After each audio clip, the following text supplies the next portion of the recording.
On Friday, Collingwood sealed a time capsule to be open in 10 years with all memorabilia and memories from the 2023 Grand Final. I'm going to predict what Collingwood are going to look like in 2033 as my own little time capsule. Let's get into it. So I can hardly predict, a round two game midweek. And now I'm trying to predict what's going to happen in 2033 when Collingwood open up, and whoever's at the helm, hopefully it's still Craig McRae, whoever's at the helm opens up that time capsule, and we see 10 years of memories, or not 10 years of memories, but 10 years on from the 2023 Grand Final. And I know Josh Dacos put like his Grand Final jumper in there, and everyone's putting little bits out. They haven't showed us fully what everyone's put in, but I guess that's a time capsule, so you can sort of open that up, and then we will see everything in 10 years. So I thought it'd be a fun little exercise to predict, Collingwood, AFL, touch on the world maybe in general, in 10 years' time. That's crazy. 10 years' time, oh my God, I'll be in my 40s in 10 years' time. We're not going to think of that because that'll make me a little bit too depressed. But I'll be in my 40s in 10 years' time. 2033, 10 years on. I think right off the bat, I would love for Collingwood, one, to go back to back. That'll be incredible if we can go back to back 23, 24. I would love a few more premierships, especially with the core of the team that we have right now. Half the team is, well, we're the oldest team in the competition at the moment. We've got an average age of, I think it was 20, I'll see it here, average age of about 25.3. And it's the guys like Scott Pendlebury, Jeremy Howe, Steele Sidebottom, Mason Cox, all over 30 that kind of push that up. So in 10 years, they're not obviously going to be playing any more football, unless, Pendlebury goes until he's 45. Who really knows? But, obviously those guys aren't going to be playing. And then you scroll down, your list, and you look at players who are like 30 now. So 10 years ago, if we made this prediction video in 2013, Jamie Elliott would have been 20. Mychak obviously not on a list, but he would have been 20. Tom Mitchell, Will Hoskin-Elliott, Jack Crisp, Mason Cox, Steele, Jeremy Howe, Scott Pendlebury. Obviously, Scott Pendlebury would have been 25 10 years ago. So you look at those guys who are on the list now. Ed Allen is 18. Nick Dacos is 20. Reece McInnes is 20. Finn McRae is 20. Bo McCreary is 22. So at Bobby Hill's 23. Isaac Quanos 23. So it's those guys. Josh Dacos is 24. So it's those guys that are going to, in 10 years, you would think would still be at the club. Like the Dacos boys, 100% they're still going to be at the club. Nick Dacos will be 30 in 10 years' time, and Josh Dacos would be probably the oldest player on our list at 34 in 10 years' time if he sort of goes on. But before I sort of predict these players and stuff, I went on a little bit of a tangent. But 10 years, 2033, we've got 16 premierships. I'd love to go back to back, which takes us to 17. I would love to become the first team to win 20 flags, but I know that for a team that's won, 3 grand finals since in 60 years, I really don't see us winning 4 grand finals in 10 years. As amazing as that would be, I just don't see that happening. Maybe 1 or 2 more, maybe we get that back to back, and then in 5 or 6 years' time, when Nick Dacos is, 25, 26, hitting his peak, when Josh Dacos is nearing that Steele Sidebottom age and still playing really good footy and stuff like that, maybe we go on with a bunch of new kids to sort of play again. Compete again in 5, 6, 7 years' time. So hoping by 2033 we get 17th and an 18th flag, and still, those teams that are around us like Essendon and Carlton hopefully don't win any flags. I'd love in 10 years' time to be outright most flags in V/AFL history. I think that would be very, very nice.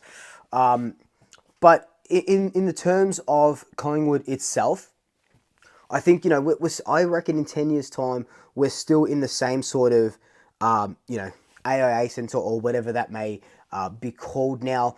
I would hope that in 10 years, that sort of training ground, because we're sort of playing, VFL home games there, AFLW, VFLW home games there, training. I would love for it to be bigger. I'm not saying it's going to turn into a 20,000 seat stadium, but maybe spruik it up a little bit, put more sort of stands, around, where those sort of seats are. Maybe, council gives us permission to build a nice little stand there, or something that will make people sort of go watch, sit down, maybe a little bit of shade or something. I'm thinking about infrastructure for that AIA centre. Who knows what it's going to be called in 10 years' time? 10 years, it could, or everything could just be. Is Bitcoin and crypto even a thing now? Like, is that going to be bigger in 10 years' time? There's already crypto arenas in the NBA and stuff like that. Do we see that sort of come through to the AFL? I still think we're going to be, the biggest team, because we're Collingwood. Of course, we're going to be the biggest team. I think a few more premierships under our belt will solidify us. 2033 AFL wise, what does it look like? We know that we're protecting the head more, lots of concussions, concussion preventatives at the moment. In 2033, has the game, or will the game drastically change in 10 years? Are we seeing less tackling and, you know, or are we seeing less? Is the interchange, like, are we seeing less interchanges so the game slows down a lot more, so we're not having those high speed sort of collisions? Are we seeing, is it going to be more high scoring? Is it going to be more low scoring? I really don't even know where it's trending, and I probably should have done a little bit more research before jumping on and starting to talk without just going right off the cuff. I wonder what the scoring would look like 10 years ago compared to sort of now. I would assume it might have gone down a little bit on average. Actually, give me 1 second. I'm going to check this out right now. And I'm back. In 2013, the average score by a team was 92. At the moment, the average score for this season is 83. That's at the conclusion of. Is that at the conclusion of, yeah, the just the normal home and away season?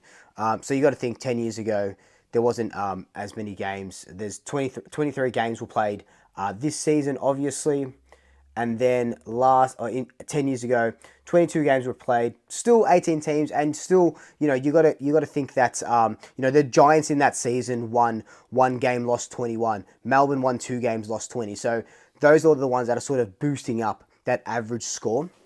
So do we see, it decrease a little bit further into maybe the 70s in 10 years' time? Yeah, I really obviously don't have a clue, but I'm predicting that football stays the same. I think there will be a lot of changes due to head knocks, more players coming out with sort of, kind of ties that the AFL's hands up. And there is less contact at training, less contact during the game. And I think that comes with slowing the game down, less interchanges. I'm not saying that it's going to turn into a sort of a soccer sort of game with 4 interchanges, but less sort of interchanges. Maybe that'll slow the game down a bit so there isn't those heavy collisions. What about team-wise? We know that by the end of 10 years, so in 2033, we're going to have at least a Tasmanian team. In 10 years, is there talks of a 20th team? There's sort of talks a little bit now with that sort of 20th team. They, is it a Northern Territory team, Darwin or something like that? Is it another Queensland team, or is it another Perth team, another Adelaide team, or sorry, South Australian team? I think ramps for a 20th team will talks for a 20th team will ramp up in 10 years' time. Tasmania comes in, in 5 years or something like that? And that's going to, exactly what happened when Gold Coast came in, when there was 17 teams. Teams are getting all these buys and stuff like that. So the Tasmanian team is going to come in. It's going to shake up the competition a lot because we're getting another new team in, and it is going to be uneven. In 10 years' time, speaking of unevenness, is there going to be a top 8 anymore? There's been talks of a wild card. It works in the VFL. Will we see a sort of top 10 when a 20th team comes in, if that happens in 10 years' time? And we're seeing, teams from 7 to 10 playing off in a sort of wild card, and there's an extra break or something like that. I think we're going to, in 10 years' time, for lack of a better term, Americanize the game a little bit more. We saw the NBA had an in-season tournament. Is that something that the AFL looks at, where it's another trophy for another money to sort of get a new generation of crowd in? They tried it with AFLX. Of course, that didn't work at classic AFLX. But I do like that innovation. I do like that idea. Are we seeing more of these sort of in-season tournaments coming in? Are we seeing more Americanized, media access to the players, or entrances like they do in the NBA, like we did in AFLX? I think in 10 years, the AFL will try to keep evolving and revolutionizing the product, because I would love to see this game go worldwide, and I think we all would. We know that it's literally the best game in the world because it combines so many really, really good sports and makes it an even better sport, even better spectacle. You're not getting this stuff from the NFL. You're not getting this stuff from soccer or rugby or anything like that. It's such a hybrid that it needs to get seen by the masses, and maybe that's their next foray. Maybe in 10 years' time, because I know, doing research for another little project I'm working on, there was talks that, who was it? Was it Melbourne's president at the time? Or someone sort of president wanted a team in Los Angeles who play a couple of games in LA, but mainly located in sort of Australia, where I think they were going to be called the Los Angeles Crocs or something like that. It got nixed pretty quickly, but is that a sort of market we're tapping into in 10, 15, 20 years maybe, to sort of expand it a little bit more? But when you think about it, 20 years ago, it was 2002, 2003, well, 2003 really, that Collingwood Brisbane Grand Final. I don't think, besides Greater Western Sydney, Gold Coast coming into the fold, and subbing interchange, and then we've got subs and stuff like that. I don't think the game has changed too drastically. I still think it's the same product that we saw 20 years ago, that we saw 10 years ago, but now there's just more of an onus on, for lack of a better term, I guess OH&S and the health of the players, and the tribunal, and we're trying to stamp out these big hits and these off the ball hits that were okay 20 years ago, but not okay now. So those are the sort of things where I do think in 10 years it stays much the same, but I do think that they will revolutionize it or evolve it somehow, where we look back and say, oh man, like, do you remember 10 years ago when, it was just 18 teams and it was just a season of, 22 games and a bye, and we just played finals. Now there's the wild cards, and there's an in-season tournament. We've got a team in New Zealand or something. Not that, it's probably a bit too young to put a team in New Zealand in 10 years. But, I think product will stay the same. Packaging will change, I reckon. The big question, though, in 10 years' time, how many Brownlows will Nick Dacos have won? He was so close to winning it this season. Should have won it this season. I don't know how lucky he'll won it. But anyway, so close to winning it this season. Do we see him go gangbusters and win? Oh, Luke, this is you being so biased because you follow the Pies. Like, yeah, I'm a Collingwood channel, man. Does he win 2 or 3 Brownlows? I don't know. I honestly don't know. I'd love to see him win. I think he wins 2. In 10 years, I'd love to look back at this and say, yeah, I was right.